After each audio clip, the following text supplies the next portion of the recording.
Hey, bonjour tout le monde, j'espère que vous allez bien. Alors apprenons et progressons ensemble, comme je dis toujours. Alors aujourd'hui on va découvrir une petite astuce avec Hawk, comme on l'a vu lors de la vidéo précédente.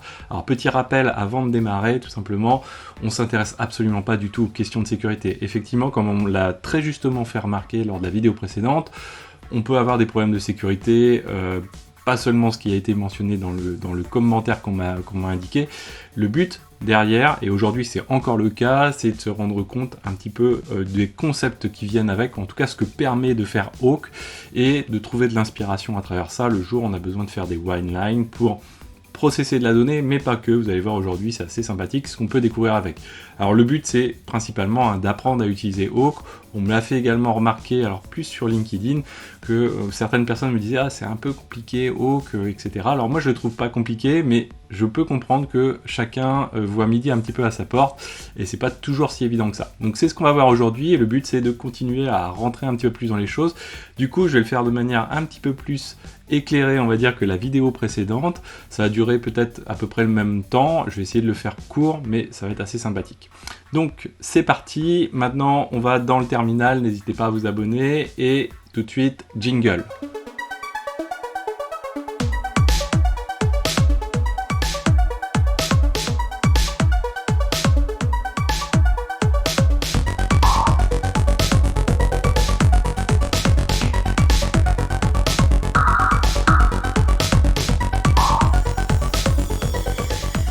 Donc nous voici dans le terminal, et donc j'ai une machine avec Docker sur laquelle j'ai installé différents containers. Donc si je me rends dedans, je fais un Docker PS, comme ceci. Je vais dézoomer un petit peu, hop, voilà, je vais récupérer ici mes éléments. Donc si je fais un Docker PS, vous voyez, on a un ensemble de containers. Alors, ce qui est important à retenir, et je vais vous dire l'objectif de cette vidéo aujourd'hui, et on va voir qu'on va utiliser Hawk bien sûr pour le faire.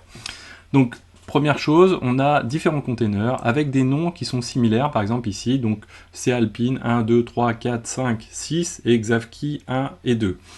Qu'est-ce qui se passe? Pour pratiquement tous les containers, on a les mêmes noms d'images, on a des Alpine Latest, sauf un container ici, le Calpine 6 qui a du Nginx. Donc l'idée c'est de se dire, on a des choses qui potentiellement peuvent être plus ou moins variables. Et c'est là où, du coup, assez souvent, la ligne de commande, par exemple ici de Docker, mais ça pourrait être d'autres cas de figure, permet de faire des filtres, mais pas forcément des filtres suffisamment poussés pour pouvoir faire ce que l'on veut. Donc là, on va se dire, ok, Hawk qui me permet quand même de faire des choses un petit peu plus custom, et de s'amuser, c'est l'occasion de s'amuser un petit peu avec, et on va se faire un petit peu plaisir sur le moment. Alors attention, se faire plaisir soi-même c'est bien, mais il faut que ça reste productif pour tout le monde et pour toute la boîte, donc il ne faut pas faire non plus des usines à gaz. Vous allez voir que là, on est à la proximité de l'usine à gaz, donc je vous le montre, mais attention, vraiment à utiliser avec parcimonie. Alors première chose, donc ce qu'on va faire, c'est qu'on va reformater la ligne d'output de ce qu'on a vu du Docker PS, puisque le Docker PS, si je le refais ici, qu'est-ce qui se passe? On a des espaces qui sont en nombre varié, donc on n'a pas toujours un nombre fixe. Et là du coup avec Hawk, c'est pas forcément terrible, sauf qu'on sait très bien que Hawk, si on lui donne quelque chose avec des séparateurs un petit peu standards, par exemple si on veut manipuler des fichiers CSV, etc., c'est extrêmement pratique. Alors bien sûr, attention, hein, là je vous préviens tout de suite, le one-line risque d'être un petit peu long, parce que voilà, on va s'amuser un petit peu avec. Et attention, comme toutes les bonnes choses, faut pas en abuser, notamment quand le but, hein, c'est aussi de pouvoir transmettre un petit peu les choses à des collègues, etc. Donc faut que ça reste relativement lisible, donc à utiliser avec parcimonie ce qu'on va voir. Donc là, on va utiliser la ligne de commande Docker PS, mais on va lui utiliser l'option Format. Le but, c'est tout simplement, au lieu d'avoir des séparateurs espaces dont on ne sait pas trop combien il y en a, on va remplacer tout ça par un point virgule. Donc pour ça, on va utiliser le templating Go que nous permet tout simplement la ligne de commande Docker, et là je vais lui passer hop, names. Alors il faut faire très attention, c'est pas super pratique toujours, les ID des formats, des entêtes de colonne de la command line Docker est pas forcément toujours terrible, puisque des fois il y a des majuscules, des fois il n'y en a pas, des fois il y a des S, des fois il n'y en a pas. Donc nous on va mettre des séparateurs de type point virgule. On va également récupérer hop, ici le nom de l'image qui correspond, parce qu'on va vouloir faire un petit filtre dessus. Hop, je mets un petit point qu'on n'oublie pas, bien sûr, on est en templating Go. Et puis derrière, on va rajouter à la fin l'ID, qui est souvent l'élément le plus pratique et le plus fiable pour détruire des éléments. Nous, notre objectif, ça va être de détruire, par exemple, les containers Calpine 1, 2 et 3, et c'est-à-dire uniquement ceux qui sont des alpines. Donc on va le voir ici. Finalement, ce que je veux supprimer, c'est ceux-ci, c'est-à-dire qui ont à la fois l'image de type alpine et qui contiennent alpine dedans. Et puis, dont le chiffre ici est compris entre 1 et 3. Donc, vous voyez déjà qu'il y a quelques petites choses où, avec la ligne de commande Docker, bon, je ne suis pas certain qu'on puisse le faire et je pense presque non. Donc maintenant, ce qu'on va faire, c'est qu'on va utiliser awk, donc on va venir piper awk dessus, donc awk, notre séparateur petit grand F, pardon, et on va le modéliser sous forme ici, donc notre point virgule, et derrière, on va spécifier, moi j'aime bien y aller progressivement, ici on va faire juste un print $1, c'est-à-dire la première colonne que notre awk va trouver, c'est-à-dire juste le nom. Donc là, ça fonctionne.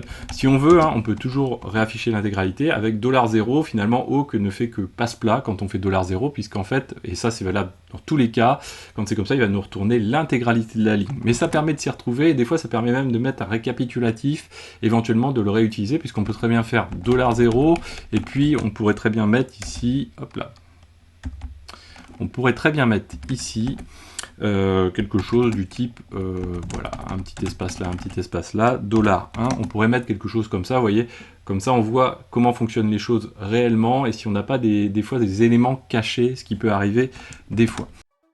Abonnez-vous et cliquez sur rejoindre pour soutenir la chaîne Xavki. Consultez la page d'accueil de la chaîne pour retrouver toutes les playlists et plus de 1500 tutos. Vous y retrouverez également tous les liens de la chaîne, y compris les podcasts.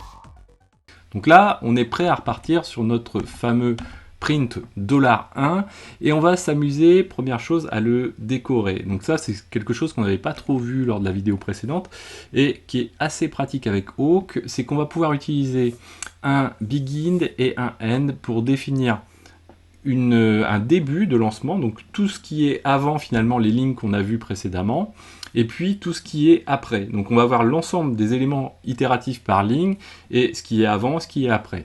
Donc nous, pour ça, on va utiliser l'élément qui s'appelle begin, et begin, on va pouvoir lui passer, hop, de la même manière, un autre print, hop là, voilà, un autre print comme ceci, on va passer un petit espace, on peut mettre un point virgule, et ici on va dire print, et on va mettre par exemple début. Et puis on peut faire pareil à la fin, ici, on va dire un end, comme ceci, et on va lui passer exactement la même chose, on va lui dire un print, et on va lui dire fin, voilà, par exemple comme ceci. Donc là vous voyez qu'on a un début ici, on a une fin ici, et donc on a bien les éléments donc itératifs par ligne entre les deux, et un bloc de début, un bloc de fin. Derrière on peut éventuellement renvoyer à la ligne, on peut passer un anti/n ici, on peut passer un anti/n juste avant le mot fin, vous voyez, et du coup on se retrouve avec deux éléments comme ceci. Donc ça c'est une première brique. Alors maintenant ce que l'on peut faire, c'est aussi compter combien on a d'éléments entre notre bloc d'en-tête et notre bloc de fin. Donc pour faire ça, c'est assez simple. Donc hop, on va remonter, on va rappeler notre ligne de commande, et ce qu'on va faire, c'est qu'on va se placer au niveau du print du bloc intermédiaire, hein, donc celui qui itère sur chaque ligne, et on va faire en sorte que sur chaque itération, on ait un i++, c'est-à-dire une incrémentation, hein, tout simplement, de notre variable i qu'on n'a pas défini avant, c'est pas forcément nécessaire. On passe un i++, donc du coup on va cumuler à chaque ligne +1, tout simplement. Et là on va pouvoir dire fin, par exemple, on passe un petit espace et on va pouvoir afficher le i juste après. Attention, tout ce qui est entre double quotes, entre les doubles quotes c'est quelque chose, c'est du texte à vous, etc. En dehors des doubles quotes, c'est ce qui va être interprété par awk. Et donc là, si je le fais, vous voyez, finalement, eh bien j'ai fin, et je sais que j'ai 8 éléments, donc on peut les recompter, on en a 8. Hein.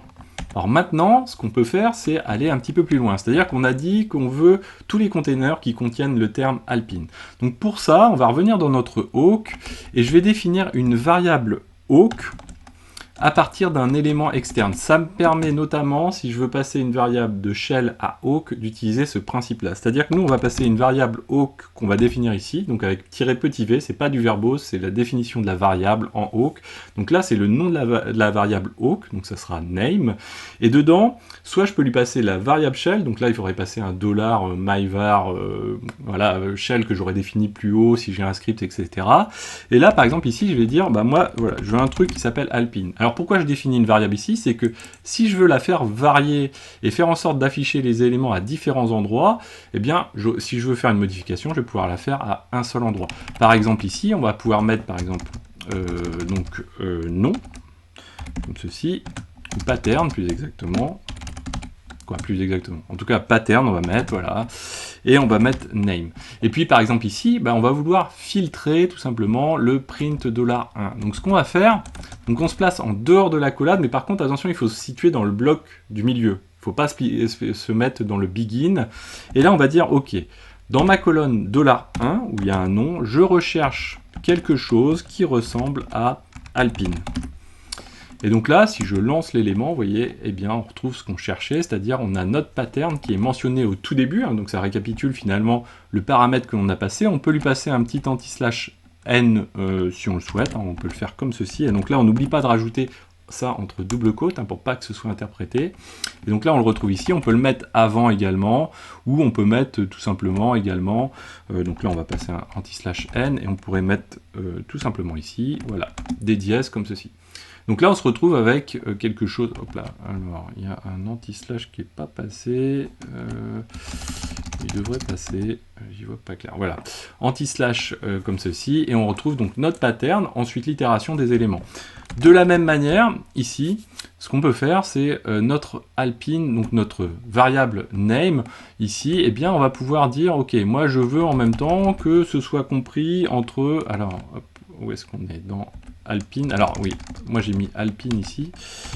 Ici, bien sûr, on passe le nom de la variable. Donc on vérifie, hein, ça fonctionne toujours, bien sûr.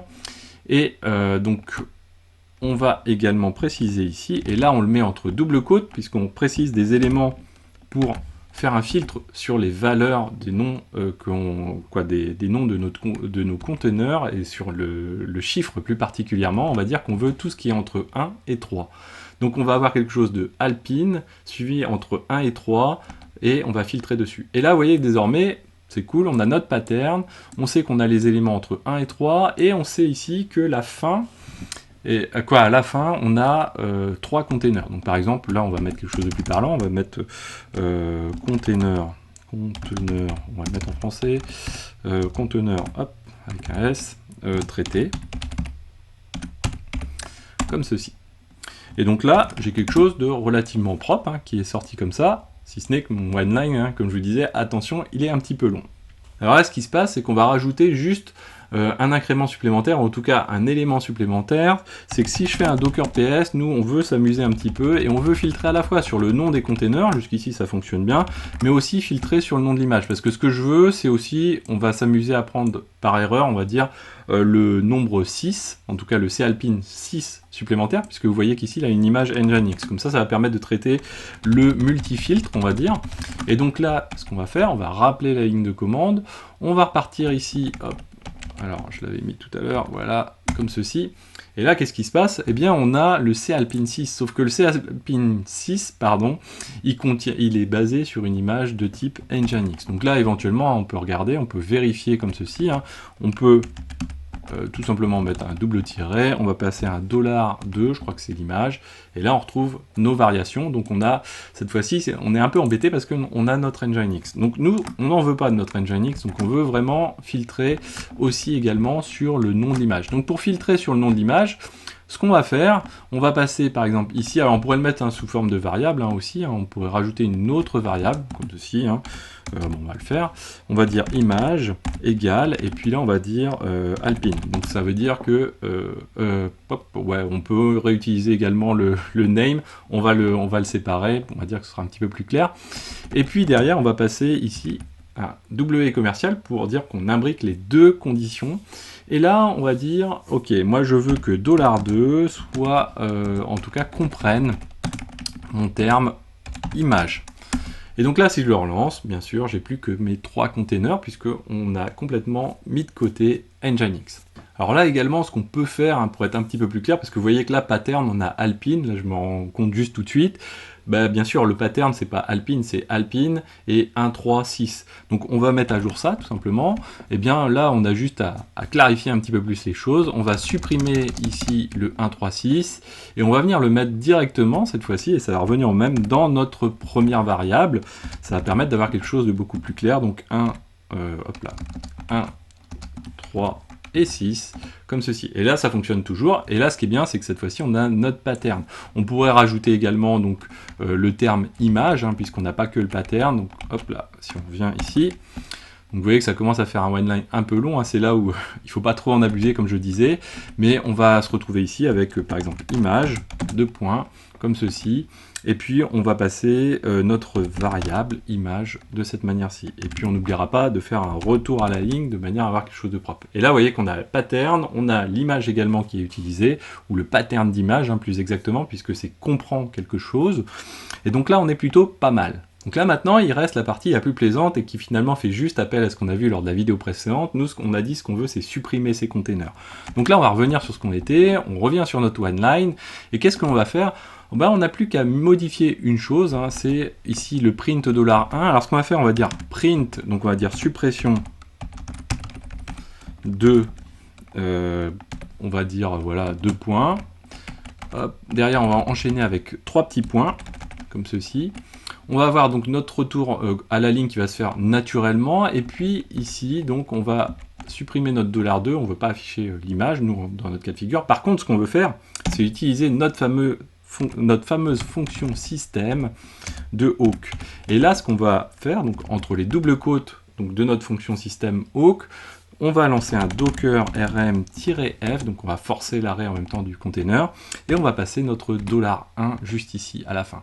Et donc là, si je lance les choses, hop, vous voyez, un à un, il a supprimé chacun des containers. Alors là, le Calpine, celui-ci, ce qui est juste en dessous de suppression et le nom, donc la commande, elle est lancée ici, et ça, c'est la réponse de docker rm-f. Derrière, on pourrait aussi le bypasser, dev nul, etc.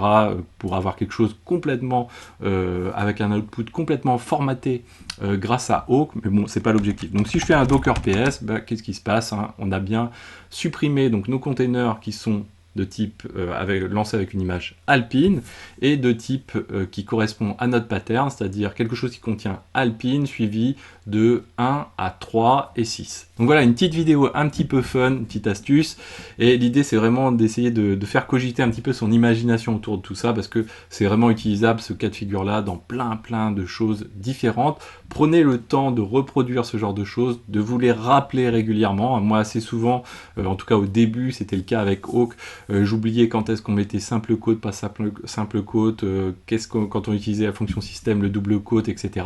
Bien là, en fonctionnant comme ça, vous n'avez pas trop de difficultés en vous rappelant les choses régulièrement. Et plus ça va, plus vous voyez que finalement, vous allez pouvoir l'utiliser dans différents cas de figure. Et du coup, vous allez l'utiliser encore plus souvent. Et donc, de fait, vous allez le retenir encore mieux. Et c'est toujours le principe de base. Donc, apprenons et progressons ensemble. Et moi, je vous dis ciao à tous et à très bientôt.